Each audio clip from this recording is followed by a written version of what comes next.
Olá pessoal, aqui é o professor Rigamonte do Organiza Concursos e essa é a nossa aula sobre compressores. Nessa aula vamos abordar aí o conceito de compressores, trabalho na compressão, que também é muito importante a gente entender a diferença ali entre a compressão adiabática e a isotérmica, compressores de deslocamento positivo e os compressores dinâmicos. Vamos apresentar aí alguns exemplos desses dois tipos de compressores. Então, o que são compressores, né? Os compressores são aqueles equipamentos que vão transformar trabalho mecânico por meio de um eixo em energia que vai ser comunicada a um gás, que pode ser, na maioria das vezes, o ar, sob forma de energia de pressão. Então, eu vou converter a minha energia elétrica, na maioria das vezes, mas também pode funcionar por meio ali da rotação de um motor, em energia de pressão. E esses compressores, o objetivo é elevar a pressão de um certo volume de ar, que ele vai ser admitido nas condições atmosféricas até uma determinada pressão, que vai ser exigida ali para executar os trabalhos, né? Seja na minha linha de montagem, seja uma turbina a jato, seja um consultório de dentista. Eu tenho infinitas aplicações aí para os compressores. Então, qual é o objetivo ali de imprimir essa energia ao gás, né? Ele vai poder se deslocar a longas distâncias em tubulações, né? Vencer ali as resistências devido ao atrito. Ele pode, né, armazenar energia. Olha que interessante. Eu armazeno energia ali no meu gás e quando eu precisar dessa energia, né, basta eu utilizar esse gás. Interessante. E também ele permite realizar trabalho mecânico em atuadores. Muito importante aí na nossa parte industrial, que aí eu posso utilizar tanto em cilindros quanto em motores ali que utilizam ar comprimido para se movimentar.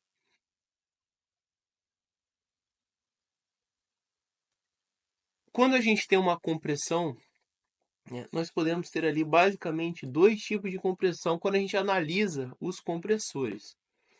Nós temos a compressão isotérmica, que é aquela compressão que acontece quando a temperatura se mantém constante, e a compressão adiabática, que ela segue uma determinada equação ali de funcionamento. Veja bem, as duas formas de compressão, elas são teóricas. Essas duas formas de compressão, elas são teóricas, tanto a isotérmica quanto a adiabática. Observe que então na prática eu vou ter ali um processo intermediário. Como que eu calculo o trabalho, né? O trabalho, a gente sabe que é integral da pressão variando com o volume. Como assim, né? Se eu tiver uma curva aqui, PV, e aí eu tenho a variação da pressão com o volume em um determinado processo ou determinados processos, o trabalho para sair de 1 e chegar a 2 vai ser a integral dessa curva em relação ao volume, que nada mais é do que a área que eu vou calcular abaixo da curva. Então isso aí a gente já consegue enxergar, né, de maneira analítica o que é o cálculo do trabalho. Então vamos lá, compressão isotérmica. A gente sabe que para um gás ideal, PV igual a MRT. Vamos considerar o ar como gás ideal para facilitar nossa análise. Repare, numa compressão isotérmica, esse lado aqui, todos os fatores vão ser constantes, né? Então eu vou ter que PV vai ser constante. Então P1 V1 vai ser igual a P2 V2. Como eu tenho PV igual a constante, a gente consegue descobrir como P varia com V. P vai ser igual a uma constante dividido pelo volume. Para que isso? Que agora eu vou jogar aqui dentro da minha equação do trabalho. Então o trabalho vai ser a integral de uma constante dividido pelo volume dV.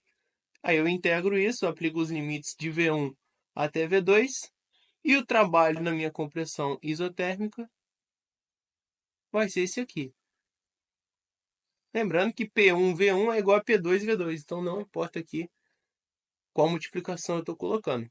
Essa é minha compressão isotérmica. Agora eu tenho a minha compressão adiabática. Ela é regida por essa equação. PV elevado a K igual a constante. Quem é K? É a razão dos calores específicos.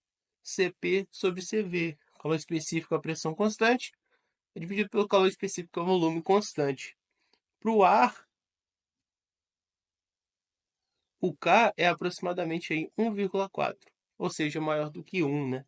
E aí já dá para a gente ver que esse PV elevado a K vai ser maior do que PV. E eu faço a mesma coisa, né? Eu tenho a relação entre P e V. P vai ser igual a minha constante dividido por V elevado a K. E aí eu consigo também usar essa relação para quê? Para jogar na minha equação do trabalho. Então o trabalho vai ser a integral de V1 até V2 vezes a constante dividido por V elevado a K dV.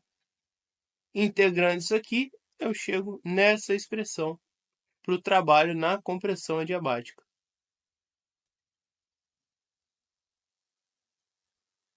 E aí, quando a gente como a gente tem esses dois tipos de compressão aqui, fica difícil olhar, né, e dizer, né, qual trabalho é menor, qual trabalho é maior.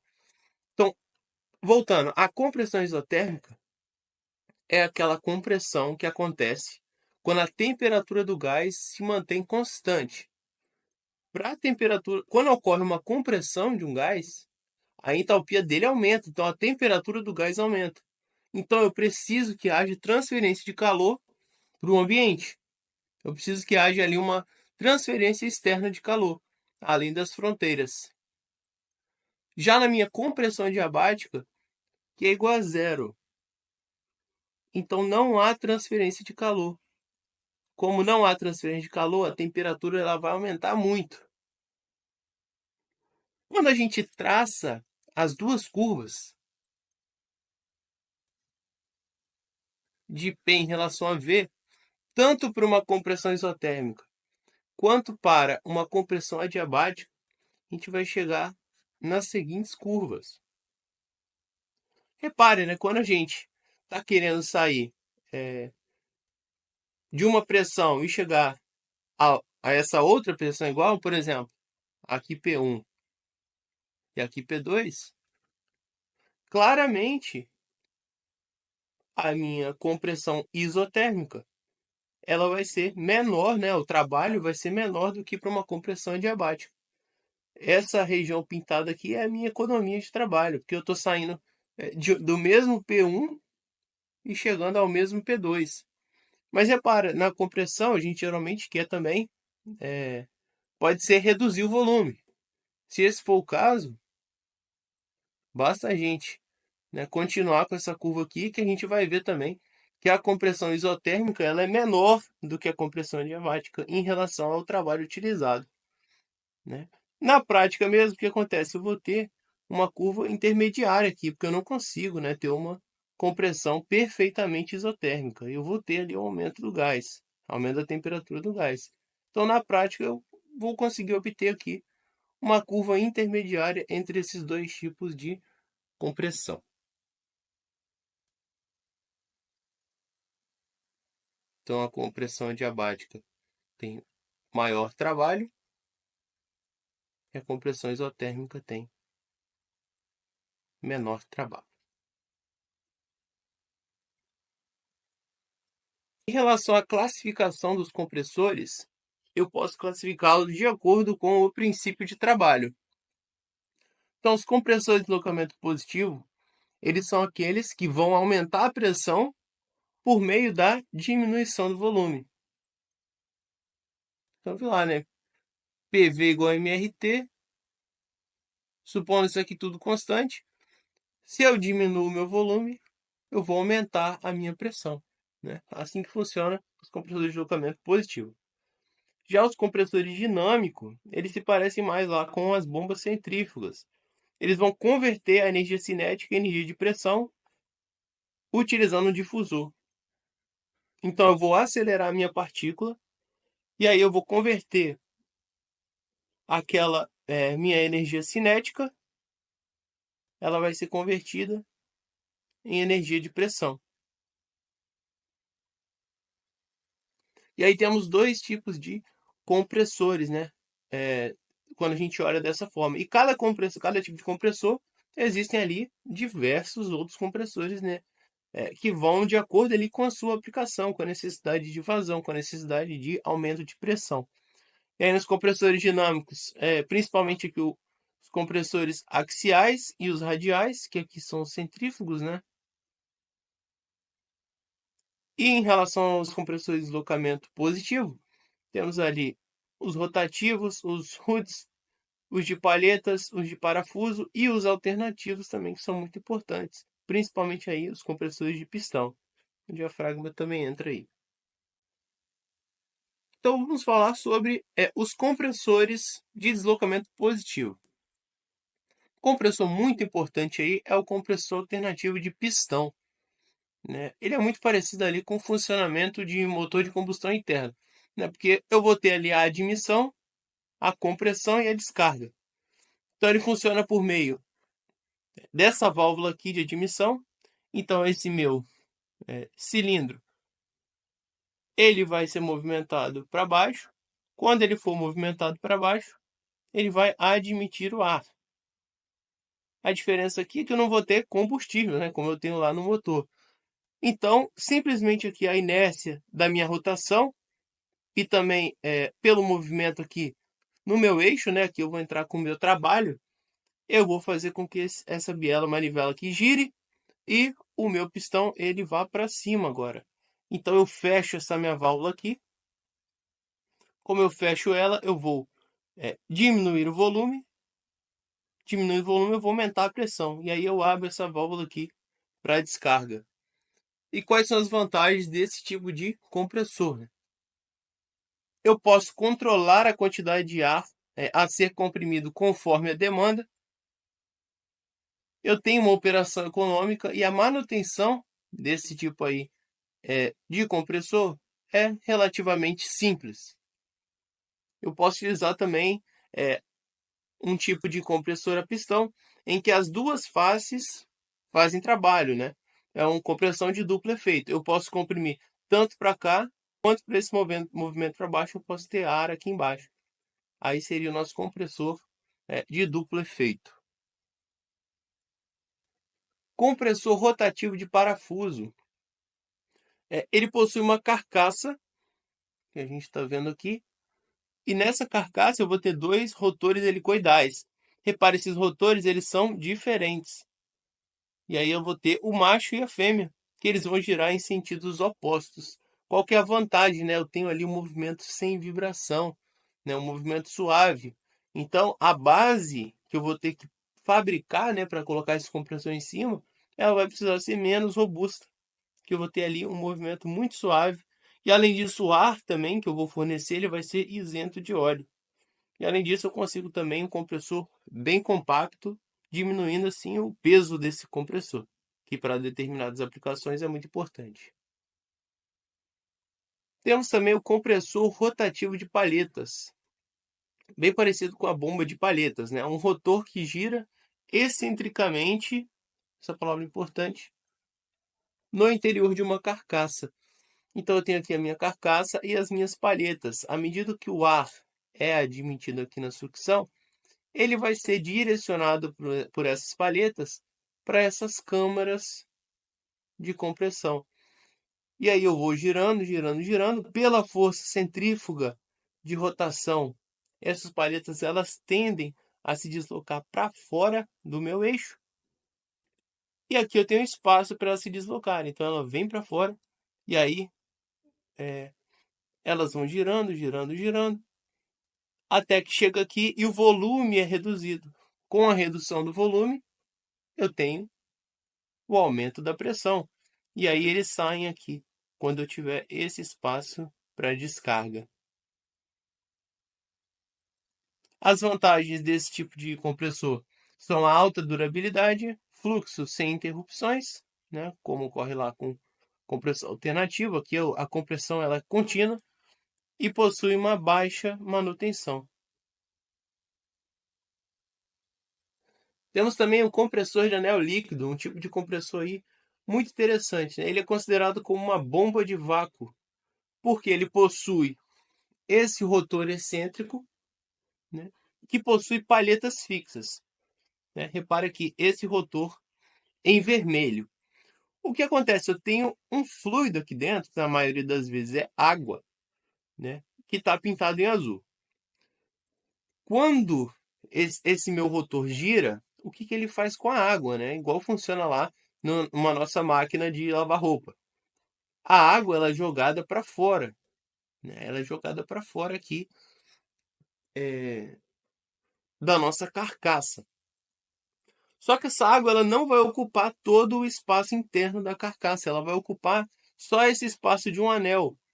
E o que, que vai sobrar? Vai sobrar exatamente um espaço aqui dentro. E aí vai acontecer o seguinte, nesse espaço aqui, eu vou admitir ar. E o ar ele vai entrar aqui, por exemplo, e ele vai ser carregado nessas câmaras que estão em preto aqui, que é o espaço que sobrou. E aí a minha área, o meu volume vai diminuir à medida que eu chego aqui. E aí o que acontece? Ele vai sair por aqui, por dentro, vai ter um lugar que ele vai poder sair.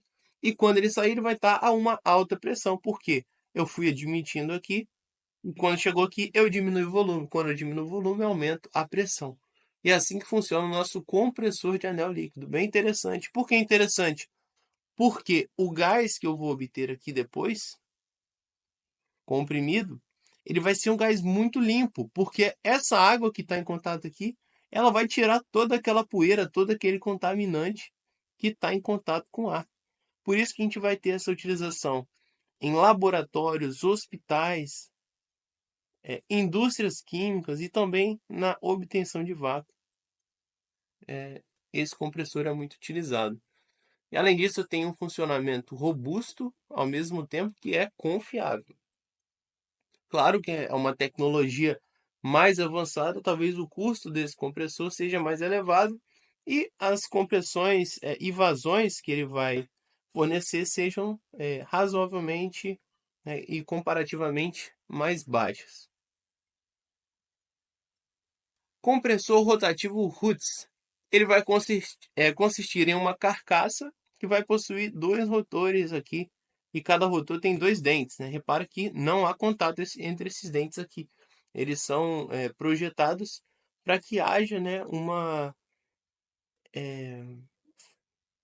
haja uma integração de maneira que não haja esse atrito entre os dois rotores. E aí o ar vai ser admitido por essa região, né? Eles vão girar. Quando eu giro esse meu rotor, o que acontece? O ar ele é trazido para cá, ele vai ser diminuído o volume, parecido lá com uma bomba de engrenagens, ele vai ser jogado então para fora aqui. Eu vou diminuir o volume, eu aumento a pressão. É o funcionamento básico aí dos compressores de deslocamento positivo. A diferença aqui é essa geometria dos meus dois rotores. Qual que é a vantagem? Eu não vou precisar de lubrificação. O ar fornecido vai ser isento de óleo e ele pode funcionar também como uma bomba de vácuo. E agora vamos falar sobre os compressores dinâmicos, aí muito importante também na indústria, em aplicações, principalmente aí na área aeroespacial, a gente vê muito, e em turbinas a gás também. Então temos ali o compressor centrífugo, né? Como funciona o compressor centrífugo? Ele vai acelerar a partícula aqui, que vai entrar a partir do centro, né? E essas partículas elas vão ser direcionadas, elas vão ser aceleradas por meio da rotação do meu rotor para a periferia, por meio da força centrífuga. E aí, depois eu vou ter um difusor. E o que esse difusor vai fazer? Ele vai converter a minha energia cinética, que eu obtive por meio da aceleração da partícula em contato com o rotor, ele vai converter essa energia cinética em energia de pressão. E qual que é a grande vantagem dos compressores dinâmicos em geral? É a alta vazão, em comparação com os compressores de deslocamento positivo. Mas qual é a principal vantagem relativa do compressor centrífugo? Ele vai apresentar altas relações de compressão. Então, eu consigo ali obter altas relações de compressão para o compressor centrífugo. E além disso, repare que eu tenho poucas peças móveis, né? A minha peça móvel aqui é o rotor. Isso vai fazer com que haja uma menor manutenção necessária, ou seja, menos tempo de máquina parada na minha fábrica. Compressor centrífugo aí, muito interessante. Depois temos também a possibilidade de compressores com múltiplos estágios. Então basta eu colocar ali vários rotores que eu vou obter um compressor com múltiplos estágios que eu vou alcançar ali maiores relações de compressão ou maiores vazões, a depender de como eu estou associando esses meus compressores, né? E esses meus estágios dos rotores. E por último temos o compressor axial. Quando a gente compara ali com o compressor centrífugo, a gente vai observar uma coisa. Ele é radialmente mais compacto, porque eu posso colocar vários rotores aqui na mesma carcaça, ou seja, colocar diversos estágios de compressão, né? E eu vou obter altíssimas vazões e também altas relações de compressão. E ele vai operar principalmente por meio do aumento da pressão em vários estágios. Dificilmente você vai ver um compressor axial com um estágio só. É o que a gente observa, por exemplo, nas turbinas a gás ou nos motores a jato, né? Você vai ter aqui a admissão do ar. Esse ar vai passar aqui por diversos estágios de compressão. E aqui na frente eu vou ter uma câmara de combustão. Nessa câmara de combustão eu vou sair lá para minha turbina. No mesmo eixo, então observe, a energia gerada, o trabalho gerado pela minha turbina, vai ser o mesmo trabalho, vai ser utilizado parte desse trabalho para girar o compressor aqui no mesmo eixo. Olha que interessante, né? Como é compacto essas turbinas a gás ou os motores a jato. Ele consiste basicamente em um rotor e um estator, né? Que o estator também ele tem a sua contribuição ali na compressão. Quais são as vantagens do compressor axial? Então, eu tenho ali um compressor muito compacto radialmente para aquela vazão absurda que eu consigo obter, né, comparado ao compressor centrífugo. E aí eu tenho altíssimas vazões para esse tipo de compressor, né? As pressões obtidas por ele não são tão altas quanto o compressor centrífugo, tá? A principal vantagem aí são as altas vazões obtidas nesse tipo de compressor. Para a elaboração dessa aula foram utilizados aí o Macintyre e o Fox. Espero que tenham gostado e até a próxima.